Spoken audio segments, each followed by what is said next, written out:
So after biometric जो हमें पहली ईमेल आती है वो आती है पासपोर्ट डिस्पैच की, आपको स्क्रीन पे भी नजर आ रही होगी। इस ईमेल में वो सिंपली यही बोलते हैं, उस पर सिंपली यही बोलते हैं कि आपका जो केस है वो स्ट्रेट फॉरवर्ड नहीं है। उसमें सिंपली यही बोलते हैं कि आप कोई भी आपका जो एजुकेशनल डॉक्यूमेंट है वो, उसके बाद वो नीचे सिंपली इंटरव्यू की डेट, इंटरव्यू का टाइम और यूके में जो टाइम होगा उस टाइम वो क्या है। अपडेट होने के बाद ऑलमोस्ट सेम डे या उससे नेक्स्ट डे वो मे बी आपसे डिटेल मांग ले, या सिंपली वो ये बोल देते हैं डिसीजन वेटिंग पे है, escalated case to the relevant department on, कि आपका जो केस है वो भी फाइनल स्टेज पे है तो आ रही होगी। और जब वहां से आप ले जाते हैं तो फिर आपको एक ईमेल आती है आपका पासपोर्ट कलेक्ट हो गया हुआ है। आजकल क्यों ज्यादा टाइम लग रहा है, स्पेशली ये जनवरी इनटेक के लिए मैं वीडियो बना रहा हूँ। सो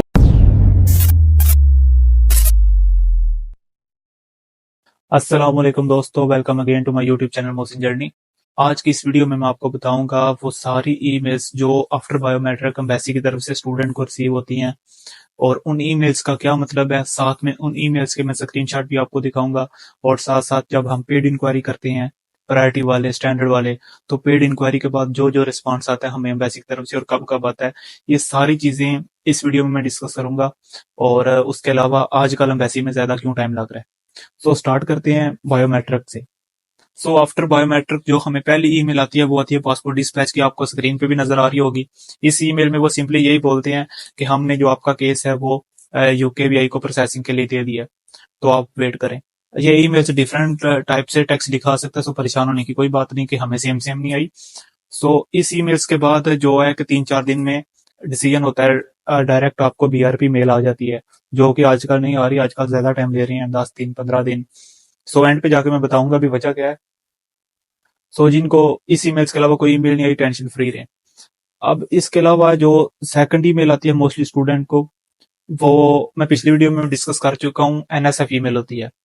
वो भी आपको स्क्रीन पे नजर आ रही होगी। उस पे सिंपली यही बोलते हैं कि आपका जो केस है वो स्ट्रेट फॉरवर्ड नहीं है, तो हम जो है कि ज्यादा टाइम ले सकते हैं, जो हमने आपको पहले टाइम बताया था, यानी प्रायोरिटी पे 5 वर्किंग डेज और स्टैंडर्ड पे 15 वर्किंग डेज, उससे ज्यादा टाइम लग सकता है। अब इस ईमेल्स के बाद मोस्टली दो चीजें होती हैं, या तो स्टूडेंट का इंटरव्यू होता है, सेकंड चीज या वो आपसे एडिशनल डॉक्यूमेंट मांग लेते हैं। अब एडिशनल डॉक्यूमेंट के केस में यही नहीं कि ये एनएसएफ आपको आई और उसके बाद ही आएगी, और डायरेक्ट भी आपसे कोई भी एडिशनल डॉक्यूमेंट मांग सकते हैं। एडिशनल डॉक्यूमेंट वाली भी आपको स्क्रीन पे नजर आ रही होगी। उसमें सिंपली यही बोलते हैं कि आप कोई भी आपका जो एजुकेशनल डॉक्यूमेंट है वो ये नहीं कि आपका फेक है, वो सम टाइम मिसप्रिंट हो जाता है, तो उस वजह से वो कहते हैं हमें दोबारा भेजें। तो या उसमें मोस्टली जो है कि वो आपसे मांगते हैं टीबी टेस्ट मोस्ट केसेस में, और बैंक के बारे में भी काफी, के कोई ट्रांजैक्शन अगर आपने अपनी की हुई है कोई बड़ी हुई। अगर मैं पाकिस्तानी रुपीस की बात करूं तो 50+ से अगर कोई ट्रांजैक्शन है तो वो मे भी आपसे मांग लेंगे ये जो आपने ट्रांजैक्शन की थी इसका हमें एविडेंस प्रोवाइड करें, तो हमें वो प्रोवाइड करना होता है। और एडिशनल डॉक्यूमेंट वाली ईमेल्स का वो 10 दिन का टाइम देते हैं कि 10 दिन के अंदर हमें ये डॉक्यूमेंट सेंड करें, तो वो हमें प्रूफ प्रोवाइड करना होता है।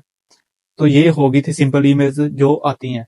और एडिशनल डॉक्यूमेंट वाले केस में ये है कि जो डॉक्यूमेंट है, आप अगर आप ये आपके बायोमेट्रिक होनी है तो अच्छे से स्कैन करके चारों कॉर्नर अच्छी तरह अपने सारे डॉक्यूमेंट के चेक करें, और अच्छे प्रिंटर वाले से स्कैन करवा के और खुद ही अपलोड करें, बजाय इसके कि एम्बेसी जाके आप स्कैन करवाएं।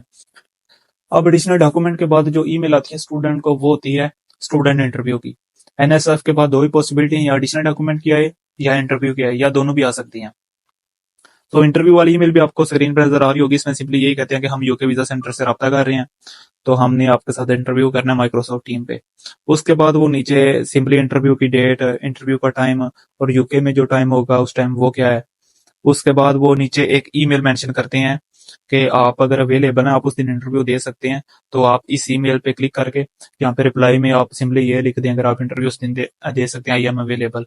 और अगर नहीं दे सकते, कोई रीजन है, तो वो रीजन लगा के भी उनको आप भेज सकते हैं। तो ये आप उन्हें उनको नोटिफाई करना है। उसके बाद वो सिंपली ये लिखे एमएस टीम पे आपका इंटरव्यू होगा। इंटरव्यू में हमारा वीजा ऑफिसर आपसे क्वेश्चन पूछेगा, ठीक है। उसके बाद आपके पास लैपटॉप होना चाहिए, उसका जो कैमरा है वो वर्क कर रहा होना चाहिए। उसके बाद इंटरनेट अच्छा हो, ठीक है, आपके पास आपका आईडी कार्ड हो। इंटरव्यू 90 मिनट तक चला जा सकता है, ठीक है। और ये 90 मिनट का होता नहीं, मोस्ट स्टूडेंट का ये है 25 मिनट, 30 मिनट, 35। सम टाइम एक स्टूडेंट था 15 मिनट का भी उसका हुआ था, और उसके बाद भी उसको वीजा मिल गया, सब परेशानी की कोई बात नहीं। अब ये नीचे थोड़ी और लिखा है कि इंटरव्यू आपका इंग्लिश में होगा। सो ये है। अब इंटरव्यू की तैयारी में आपने तैयारी कैसे करनी है अगर आपका आ गया। एक प्ले लिस्ट है यूके वीजा रिफ्यूजल के नाम से, उसका लिंक मैं डिस्क्रिप्शन में डाल दूंगा। उसमें ऑलमोस्ट मैंने 10+ रिफ्यूजल लेटर डिस्कस किए स्टूडेंट के इंटरव्यू बेस्ड। सो वो आपको देख लें, आपको खुद आइडिया हो जाएगा कि मैंने ये आंसर नहीं देने। सो इंटरव्यू में एक क्वेश्चन हर स्टूडेंट से पूछा जाता है, have you arrange your accommodation. So इसका आंसर सिंपली आपने ऐसे तैयार करना है। एक लिंक डाला मैंने डिस्क्रिप्शन में, उस पर आप क्लिक करें, आप एम्बर स्टूडेंट की ऑफिशियल वेबसाइट पे चले जाएंगे। वहां पे आप अपनी यूनिवर्सिटी का नाम सर्च करें। ठीक है, यूनिवर्सिटी का नाम सर्च करके उसके जो करीब तरीन अकोमोडेशन होंगी, चाहे वो यूनिवर्सिटी के हैं चाहे प्राइवेट हैं, वो शो हो जाएंगी। तो आप इंटरव्यू वाले को भी ये बोल सकते हैं कि मैंने अकोमोडेशन अभी बुक नहीं की, लेकिन मैं अकोमोडेशन बुक करूंगा आफ्टर गेटिंग माई वीजा। ठीक है, और मैंने अकोमोडेशन शॉर्ट लिस्ट की हुई है। तो आप वहां से अकोमोडेशन का नाम देख लें। और इवन अगर आपने ऑनलाइन अकोमोडेशन बुक भी करनी है तो इसी लिंक से, इसी वेबसाइट से आप बुक करें। ऑथेंटिक वे है और यहाँ से आपको अकोमोडेशन चीपेस्ट मिलेंगी। और यहाँ पे आप अपनी अकोमोडेशन डिफरेंट तरीके से देख सकते हैं। लाइक आप अपना बजट सेट कर सकते हैं, आपको किस तरह का रूम चाहिए, प्राइवेट या शेयर्ड। आप उसके अलावा आपको अकोमोडेशन चाहिए यूनिवर्सिटी की या कहीं प्राइवेट हॉस्टल, जिस तरह पाकिस्तान इंडिया में लोकल बंधु ने बनाए होते हैं। सो वो सारी चीजें आप देख के यहाँ से बुक करें, आपने अगर बुक भी करनी है। और स्पेशली इंटरव्यू वाले क्वेश्चन में भी आपने यहाँ से शॉर्ट लिस्ट करके आंसर देना है। अब ये ईमेल्स हो गई जो मोस्टली आती हैं। उसके बाद अब बात करते हैं पेड इंक्वायरी की। अब पेड इंक्वायरी का मोस्टली स्टूडेंट को पता होगा, जिनको नहीं पता उनको बताता चलूं। आप अपने वीजा का स्टेटस जानने के लिए एम्बेसी में पेड इंक्वायरी करते हैं कि हमारा वीजा किधर तक पहुंचा, कब तक हमें रिस्पॉन्स आएगा। तो इसको करने का तरीका जो है वो मैंने वीडियो इस पे बनाई हुई है, उसका लिंक मैं डिस्क्रिप्शन में डाल दूंगा। आपको देख लें, आपको पता चल जाएगा। सिंपली हम जब पेड इंक्वायरी करते हैं तो उसके बाद हमारी जो रजिस्टर्ड ईमेल है, ठीक है, उस पे हमें एक ईमेल आ जाती है, your query has been updated. अब उस क्यूरी अपडेट होने के बाद ऑलमोस्ट सेम डे या उससे नेक्स्ट डे वो मे भी आपसे डिटेल मांग ले, या सिंपली वो ये बोल देते हैं डिसीजन वेटिंग पे है या decision has been made. Decision waiting पे है तो अभी आपने वेट ही करना है। डिसीजन मेड का यही मतलब होता है कि आपका डिसीजन हो गया हुआ है, लेकिन अभी आपको रिस्पांस कोई नहीं आ रहा होता है, ना बीआरपी आ रही है, ना अगर कुछ और भी केस होना है लाइक इंटरव्यू होना है तो वो भी आपको एग्जैक्ट नहीं बता रहे होते। और सम टाइम वो आपसे डिटेल मांग लेती है। उसमें वो आपका फुल नेम, ठीक है, आपका visa application centre, GWF number, ठीक है, type of visa, nationality, date of birth, date of biometric, passport number, email. और जब ये डिटेल आप उनको फिल आउट करके सेंड करते हैं सेम डे या उसे नेक्स्ट डे, तो वो आपको बोलते हैं कि 15 वर्किंग डेज आप वेट करें। लेकिन यार 15 वर्किंग डेज वो लेते नहीं। और उसके बाद जो नेक्स्ट ईमेल आती है, from the information you have provided we have escalated case to the relevant department on, ठीक है, वो डेट मेंशन कर देते हैं। और वो फिर कहते हैं हमने आपका केस एस्केलेट कर दिया रेलिवेंट डिपार्टमेंट में। ठीक है, ये एम्बेसी में भी डिफरेंट टाइप के डिपार्टमेंट होते हैं। एक डिपार्टमेंट वो होता है जिसने एजुकेशनल के रिलेटेड सारी चीजें आपकी चेक करनी है। एक में भी आपका जो आइट्स है वो चेक कर रहा हो। एक बैंकिंग वाला होता है। इस तरह डिफरेंट डिपार्टमेंट होते हैं और हर डिपार्टमेंट से आपका जो पासपोर्ट है वो होके फिर एंड पे जाकर डिसीजन होता है। सो ये ईमेल वो कहते हैं हमने आपका केस एस्केलेट कर दिया, यानी रेलिवेंट डिपार्टमेंट को इन्फॉर्म कर दिया। अब इस ईमेल के बाद मोस्टली जो स्टूडेंट को ये ईमेल आती है वो आती है शेफर्ड वालों की तरफ से। वो भी आपको स्क्रीन पे नजर आ रही होगी कि आपका जो केस है वो अभी फाइनल स्टेज पे है, तो आपको अभी हम जल्दी आपको कोई ना कोई रिस्पांस दे देंगे। जब ये ईमेल आती है, अब यहाँ पे जो पिछली ईमेल मैं आपको दिखा रहा था 15 वर्किंग डेज आप वेट करें केस एस्केलेट वाली ईमेल के बाद। उसके बाद ये जो अभी ईमेल आपको नजर आ रही है, ये उसके 3-4 दिन बाद आ जाती है मोस्टली स्टूडेंट को।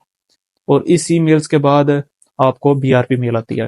खैर मुझे तो आया था रिफ्यूजल लेटर, और वो रिफ्यूजल लेटर वाली ईमेल भी मैं आपको दिखा देता हूँ, ये आती है, ठीक है। और कुछ स्टूडेंट को आती है डायरेक्ट बीआरपी कि आपका डिसीजन सक्सेसफुल हो गया। और जब सक्सेसफुल होता है तो बीआरपी के बाद पासपोर्ट कलेक्शन वाली ईमेल आती है, वो भी आपको स्क्रीन पे नजर आ रही होगी। और जब वहां से आप ले जाते हैं तो फिर आपको एक ईमेल आती है आपका पासपोर्ट कलेक्ट हो गया हुआ है। ये सारी ईमेल्स हैं जो आपको आती हैं। और अब बात करते हैं कि आजकल क्यों ज्यादा टाइम लग रहा है, स्पेशली ये जनवरी इनटेक के लिए मैं वीडियो बना रहा हूँ। ये जनवरी में अभी क्रिसमस की छुट्टियां थी। उसमें जो है कि वीजा थोड़ा सा डिले हो जाते हैं। ये हालांकि जनवरी इनटेक में नंबर ऑफ एप्लीकेशन कम होते हैं कंपेयर टू सितंबर इनटेक। अब ये नहीं कि जो क्रिसमस की छुट्टियां इसमें वो वैसे बिल्कुल ही बंद हो जाती है, कोई काम होती नहीं वीजा पे। पर बस ये होता है कि उनका जो स्टाफ है वो लिमिटेड हो जाता है। उस वजह से थोड़ा बहुत डिले आता है। लेकिन ये है कि अभी तो जनवरी तकरीबन ये 10 जनवरी तक ही होता है, उसके बाद मोस्टली स्टूडेंट के वीजा आना शुरू हो जाते हैं। और मोस्टली 90% जो केसेस हैं वो तकरीबन फेब में 15 फेब से पहले पहले क्लियर हो जाती हैं। परेशानी की कोई बात नहीं। और अभी जो मेरी नेक्स्ट वीडियो आएगी वो आएगी इंटरव्यू क्वेश्चन पे जो मोस्टली स्टूडेंट से पूछे जाते हैं। किस किस वे से वो आपसे क्वेश्चन पूछ सकते हैं, वो सारी चीजें मैं नेक्स्ट वीडियो में डिस्कस करूंगा। फिर भी अगर आपकी कोई फर्दर क्यूरी है स्टूडेंट वीजा को लेके, तो आप मुझे इंस्टाग्राम पे मैसेज कर सकते हैं। और चैनल को लाइक एंड सब्सक्राइब किए बगैर मत जाइएगा। आज की वीडियो में इतना ही, मिलते हैं नेक्स्ट वीडियो में, तब तक के लिए अल्लाह हाफिज।